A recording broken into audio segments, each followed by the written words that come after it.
Assalamualaikum warahmatullahi wabarakatuh. Perkenalkan, nama saya Muhammad Raihan dengan nomor NIM 2110842028 dari jurusan Administrasi Publik, Fakultas Ilmu Sosial dan Ilmu Politik. Pada kesempatan kali ini, saya akan menjelaskan tentang peranata sosial. Pada kesempatan kali ini, saya akan menjelaskan tentang pengertian peranata sosial, ciri-ciri peranata sosial, tipe-tipe peranata sosial, tujuan dan fungsi peranata sosial, dan macam-macam peranata sosial. Yang pertama, saya akan menjelaskan pengertian peranata sosial. Peranata sosial dapat diartikan sebagai seperangkat aturan dalam suatu kegiatan sosial yang berhubungan dengan masyarakat dan kepedulian terhadap kepentingan umum. Peranata sosial berasal dari bahasa Inggris, yaitu institution. Beberapa ahli sosiologi menerjemahkan peranata sosial dengan arti yang berbeda-beda. Ada yang mengemukakan lembaga kemasyarakatan, bangunan sosial, ataupun lembaga sosial. Berikut pengertian peranata sosial menurut beberapa ahli sosiologi. Yang pertama, ada pendapat dari Bruce G. Cohen.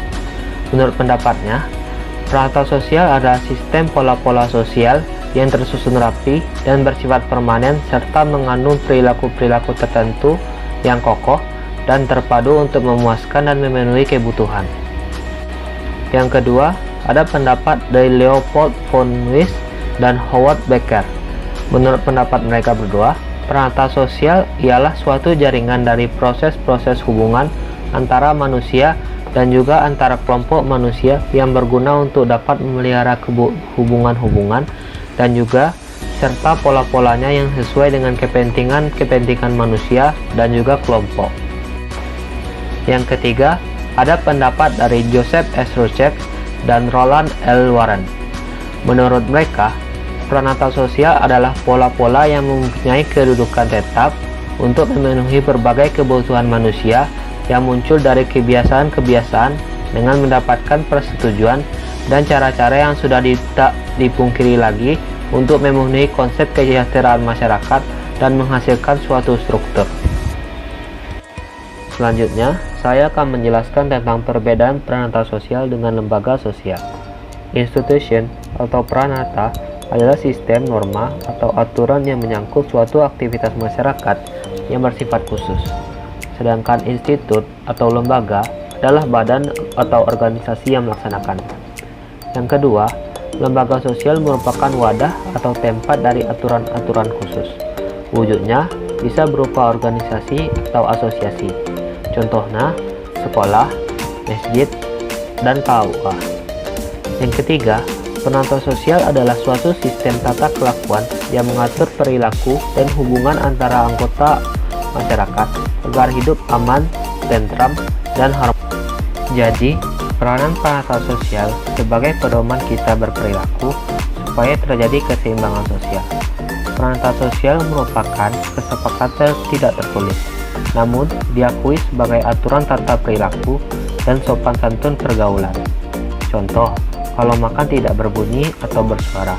Di Indonesia, pengguna jalan ada di kiri badan jalan, tidak boleh melanggar hak orang lain, dan sebagainya. Yang keempat, lembaga sosial bersifat konkret, sedangkan peranata sosial bersifat abstrak. Namun, keduanya saling berkaitan. Peranata adalah seperangkat aturan yang berkisar pada kegiatan atau kebutuhan tertentu. Peranata termasuk kebutuhan sosial. Seperangkat aturan yang terdapat dalam peranata termasuk kebutuhan sosial yang berpedoman kebudayaan. Peranata merupakan seperangkat aturan bersifat abstrak. Selanjutnya, yang kedua, saya akan menjelaskan tentang ciri-ciri peranata sosial. Menurut John Lewis Gillen dan John Philip Gillen, ciri umum peranata sosial adalah sebagai berikut.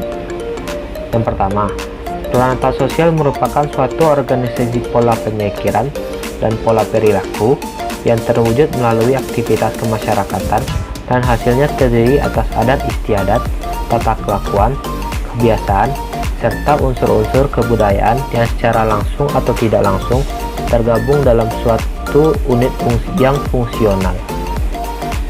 Yang kedua, hampir semua peranata sosial mempunyai suatu tingkat kekekalan tertentu sehingga Orang menganggapnya sebagai himpunan norma yang sudah sewajarnya harus dipertahankan.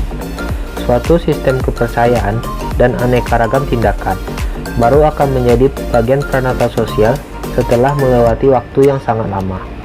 Yang ketiga, pranata sosial mempunyai satu atau beberapa tujuan tertentu.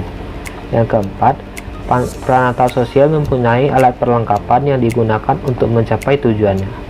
Yang kelima, pranata sosial biasanya memiliki lambang-lambang tertentu yang secara simbiolis menggambarkan tujuan dan fungsinya. Yang keenam, pranata sosial mempunyai suatu tradisi tertulis maupun tidak tertulis yang merupakan dasar bagi pranata yang bersangkutan dalam menjalankan fungsinya. Tradisi tersebut merumuskan tujuan dan tata tertib yang berlaku. Selanjutnya, yang ketiga, saya akan menjelaskan tentang tipe-tipe pranata sosial. Dikemukakan oleh John Lewis Gillen dan John Philip Gillen bahwa pranata sosial itu diantaranya dapat diklasifikasikan menurut: yang pertama, dari sudut perkembangan. Dari sudut perkembangannya dikenal dua macam pranata sosial, yaitu Crescent institution, pranata sosial yang tidak sengaja tumbuh dari adat istiadat masyarakat sehingga disebut juga pranata yang paling primer. Contoh, pranata hak milik, perkawinan, dan agama. Enacted institution, pranata sosial yang sengaja dibentuk untuk mencapai tujuan tertentu. Contoh, pranata utang piutang dan pranata pendidikan. Yang kedua, dari sudut sistem nilai yang diterima oleh masyarakat. Dari sudut sistem nilai yang diterima oleh masyarakat dikenal dua macam pranata sosial, yaitu basic institution, pranata sosial yang penting untuk memelihara dan mempertahankan tata tertib dalam masyarakat, misalnya keluarga, sekolah, dan negara. Lalu, subsidiary institution, pranata sosial yang berkaitan dengan hal yang dianggap oleh masyarakat kurang penting, misalnya rekreasi. Yang ketiga, dari sudut penerimaan masyarakat. Dari sudut penerimaan masyarakat dikenal dua macam pranata sosial, yaitu approved and sanctioned institution, pranata sosial yang diterima oleh masyarakat, seperti sekolah dan perdagangan. Lalu, unsanctioned institution, pranata sosial yang ditolak oleh masyarakat meskipun masyarakat tidak mampu memberantasnya, misalnya pemerasan, kejahatan, dan pencolongan. Yang keempat, dari sudut penyebaran, yaitu ada dua macam pranata sosial yang dikenal dari sudut penyebaran. Yang pertama, general institution, pranata sosial yang dikenal oleh sebagian besar masyarakat dunia, misalnya pranata agama dan HAM. Yang kedua, restructured institution, pranata sosial yang hanya dikenal oleh sebagian masyarakat tertentu, misalnya pranata agama Islam, Katolik, Protestan, Hindu, dan lain-lain. Yang kelima, dari sudut fungsi. Ada dua macam pranata sosial dari sudut fungsi. Yang pertama, operative institution, pranata sosial yang berfungsi menghimpun pola-pola atau cara-cara yang diperlukan untuk mencapai tujuan dari masyarakat yang bersangkutan, misalnya pranata industri. Lalu, regulative institution, pranata sosial yang bertujuan mengawasi adat istiadat atau tata kelakuan yang ada dalam masyarakat, misalnya pranata hukum seperti kejaksaan dan pengadilan. Selanjutnya, yang keempat, saya akan menjelaskan tentang tujuan dan fungsi pranata sosial. Secara umum, tujuan utama diciptakannya pranata sosial yaitu untuk mengatur agar kebutuhan manusia dapat terpenuhi secara memadai dan untuk mengatur agar kehidupan sosial warga masyarakat bisa berjalan dengan tertib dan lancar sesuai dengan kaidah-kaidah yang berlaku. Sebagai contoh, pranata keluarga mengatur bagaimana keluarga harus memelihara anak. Sementara itu, pranata pendidikan mengatur bagaimana sekolah harus mendidik anak-anak hingga menghasilkan lulusan yang handal.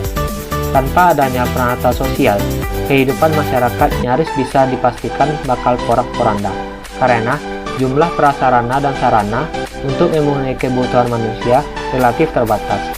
Sementara, jumlah warga masyarakat yang membutuhkan justru semakin lama semakin banyak.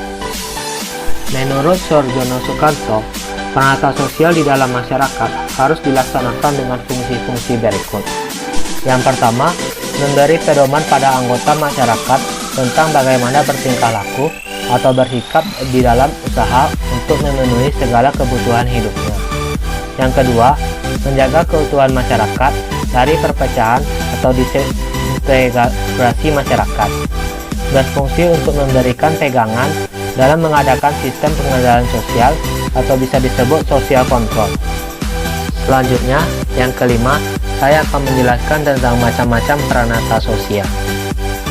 Yang pertama, peranata keluarga. Keluarga merupakan unit masyarakat yang terkecil yang terdiri dari ayah, ibu, dan anak. Keluarga mempunyai banyak fungsi penting, yaitu yang pertama, fungsi reproduksi. Keluarga merupakan lembaga yang fungsinya mempertahankan kelangsungan hidup manusia. Dalam masyarakat yang beradab, keluarga adalah satu-satunya tempat untuk tujuan itu. Dengan berkeluarga, manusia dapat melanjutkan keturunan secara tepat, wajar, dan teratur dilihat dari segi moral, kultural, sosial, dan kesehatan. Yang kedua, fungsi afeksi. Salah satu kebutuhan manusia adalah rasa kasih sayang atau rasa saling mencintai.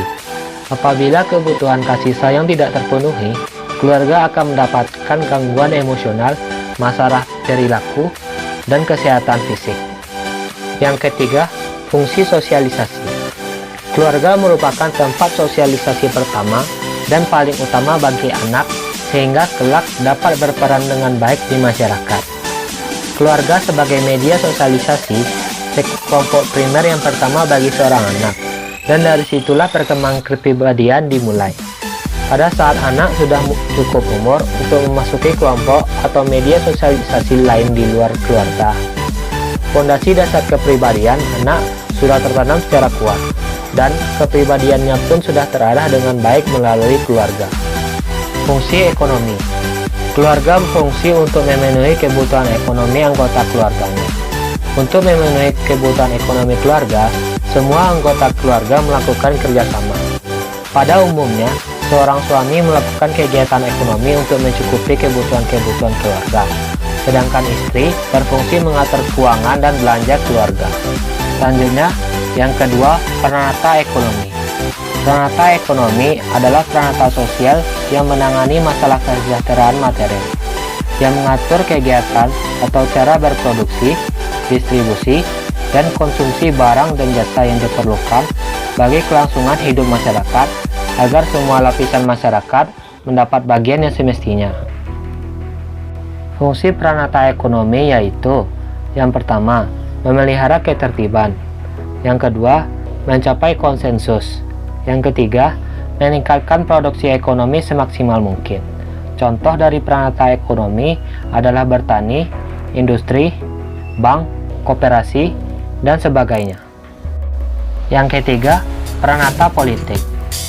Peranata politik adalah peraturan untuk memelihara tata tertib, untuk menamaikan pertentangan-pertentangan, dan untuk memilih pemimpin yang berwibawa. Fungsi peranata politik yaitu: yang pertama, melaksanakan undang-undang yang telah disahkan; yang kedua, melembagakan norma melalui undang-undang yang dibuat oleh lembaga legislatif; yang ketiga, menyelesaikan masalah-masalah yang terjadi di antara warga masyarakat, dan lain-lain. Contoh antara peranata politik adalah seperti sistem hukum, sistem kekuasaan, partai, wewenang, dan pemerintahan. Sekian dari saya. Wabillahi taufiq wal hidayah. Wassalamualaikum warahmatullahi wabarakatuh.